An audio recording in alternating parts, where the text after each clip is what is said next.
enonyo sorevio le unsu etonyo enonyo sorevio le unsu melenyonume buwa mion ko le togo keke to na mi be mi sebo be RFI ba ponpo be yo no vi ke hane nu bada e nu mai ajedada be nya be o be odo anwere e kaka nu me nwere ke ngbegbon o d'accord du me vio to bang ve d'accord o nya me ke o d'accord na o d'accord de ko yo son ke ka so yo ekpore e ya mi d'accord e pe so ko be yo le résultat wa essayer le nuanti be ki ngole résultat le akoko dale e doit me ki abo ma la na le menu e vo amo o matin bo ma 9389 à l'enkekelika mode amise menye ye dukon le VVCC me be man le ke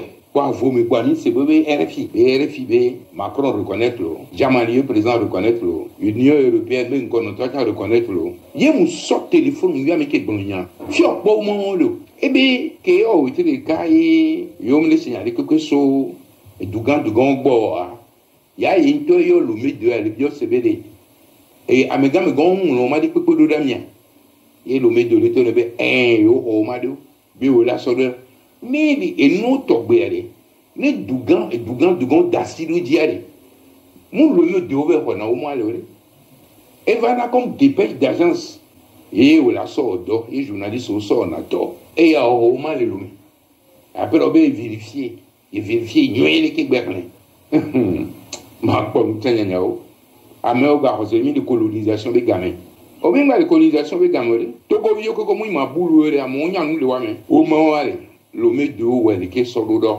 ko po mi so enya ke so e ko tuwa o gba jinde no bu le nu hona adikangba so togo viyo ke pe Macron musan yo ma de pe député na do en ngono ma da Macron be ne démenti parce que origine mungulo ma de pinto Germany ya chale mungulo ma de pinto Union européenne mungulo ma de pinto et fio afia quoi agba fia mo be signature le gbejia mun pen le dodo ya enyon pande pepe e ga kutu nemi ko joana le enya kila to le ko joana mi yase nun to ni nu nya to oni to ni se ni ku kontiere bele nyawe yo do gbele nemi mi to do ni do en ba ko na me ge to bo yo d'accord na so no ki so ni amerum da na ko so ni ok mon so en ko jowa no mo ben ko ame comme da na ko so ko to et moi il dit de plus de 25% et bien no de cas ne mia de nous que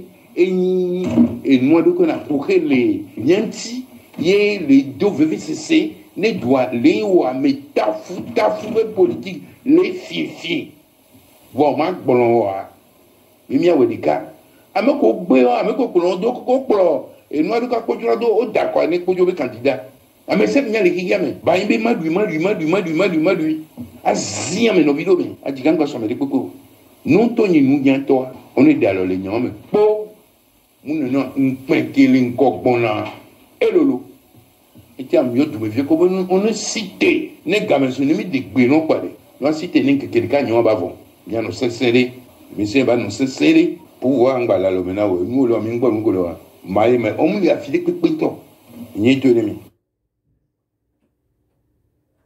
da etonyo enonyo sorevio le unsu melenyonume buwa mion ko le togo keke to na mi be mi sebo be RFI ba ponpo be yo no vi ke hane nu bada e nu mai ajedada be nya be o be odo anwere e kaka nu me nwere ke ngbegbon o d'accord du me vio to bang ve d'accord o nya me ke o d'accord na o d'accord de ko yo son ke ka so yo ekpore e ya mi d'accord e pe so ko be yo le résultat wa essayer le nuanti be ki ngole résultat le akoko dale e doit me ki abo ma la na le menu e vo amo o matin bo ma 9389 à l'enkekelika mode amise menye ye dukon le VVCC me be man le ke Quoi, vous me quoi, c'est RFI. RFI, Macron reconnaître le.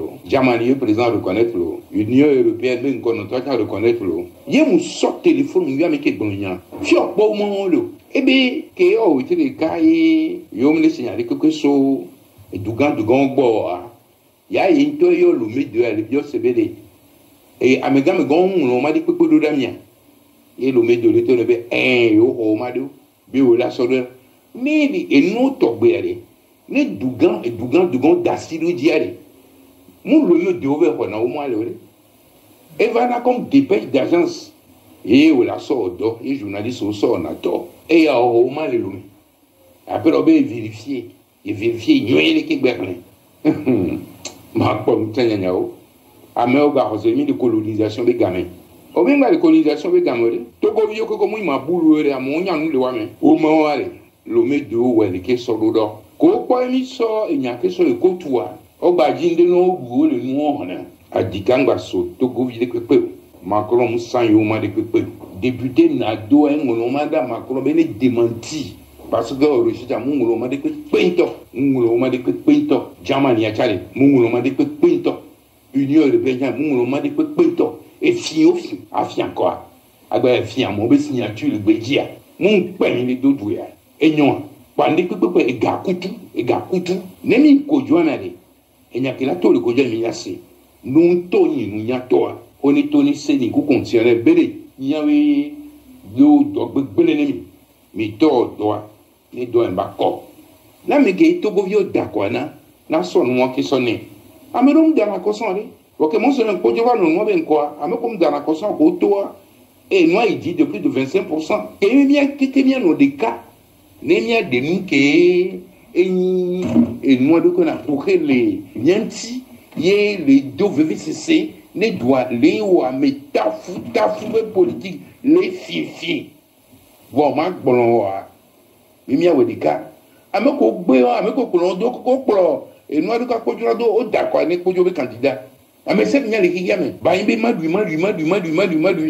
azia me no video me ajiganga so me de koko non toni et Tonio et Nonio Sorevio les uns soumis les nions nous Boua mion ou le Togo keke on a mi sebo RFI gapunpo be yo novi qui rene nous bada et nous maï adjeda benya be obi odo anywere e kakanu me nywere kengbe o d'accord Doumevio to bang ve d'accord. On y a meke d'accord na. On d'accord de ko yo son kekelika so yo ekpore e ya mi d'accord e pe so ko be yo le résultat. Ouais, c'est le nointi be ki ngole résultat le. Akoko dale e doit me kiki abo ma la na le menu. E vo amewa o matin bo ma 9389 à l'enkekelika mode.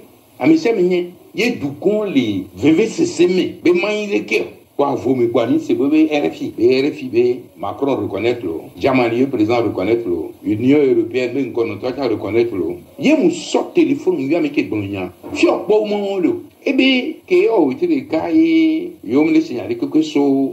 Et Dougan, bois. Il y a une toyo, le milieu de la CBD. Et à mes gars, on m'a dit que peu de damien. Et le milieu de l'état, on m'a dit, la sorte. Mais et nous tombés ne Dougan d'acido diaré. Mon le milieu de ouvert on a au moins le. Et voilà comme dépêche d'agence. Et on la sort d'or, et journaliste au sort on a tort. Et à au moins le lumi. Après on va vérifier. Et vérifier, il y a les Québécois. Ma pomme, tiens, yao. À mes regards, j'ai mis de colonisation des gamins. Au même la colonisation des gamins, Togo vieux que comme il m'a boulé à mon yan le wame. Au moment allez. L'homme de haut, elle est sur l'odeur. Quand il sort, il n'y a que sur le côtoir. Au badin de nos bouts, le noir, a dit qu'un garçon, Togo vide que peu. Macron, sans yoma de peu. Député Nado, un monomada, Macron, ben est démenti. Parce que le chita, mon monomada de pinto. Mon monomada de pinto. Jamani a chale, mon monomada de pinto. Union européenne, mon monomada de pinto. Et fio, affien quoi. Agba fien, mon be signature, le bédia. Mon pain, les deux douilles. Et non, pendant que et gakutu, nemi kojoana de, et n'y a que la tole kojoana miase, nous toni, nous y a toi, on est toni c'est ni ku contirer belé nyawe do do belé ni mi to doa ni do en bako na me ge to go vio dakwana na so no ki so ni amerum da na ko so ni ok mon so ko je wa no no ben ko amekum da na ko so ko to et moi il dit de plus de 25% et bien que bien no de cas ne mia de nous que et moi donc on a pour les nianti ye les deux VVCC ne doit les ou à métafou politique les fifi bon ma bon wa mi a de cas ameko gbe ameko ko do ko pro et moi donc ko jura do o da ko ne ko jo be candidat ame se mi ale ki game ba imbe madu azia me no video be adigan ko so me de koko non to ni nu nyan to on est dans le nyom po mun no npenkele nkokbona elolo eti am yo dube vie ko on est cité ne game so ne mi de gbe no pare no cité ni kekele ka nyon ba von ya no sesere monsieur ba no sesere pouvoir ngba la lo mena wo nu lo mi ngba ngo lo wa mai me on mi afide pe to ni to ni mi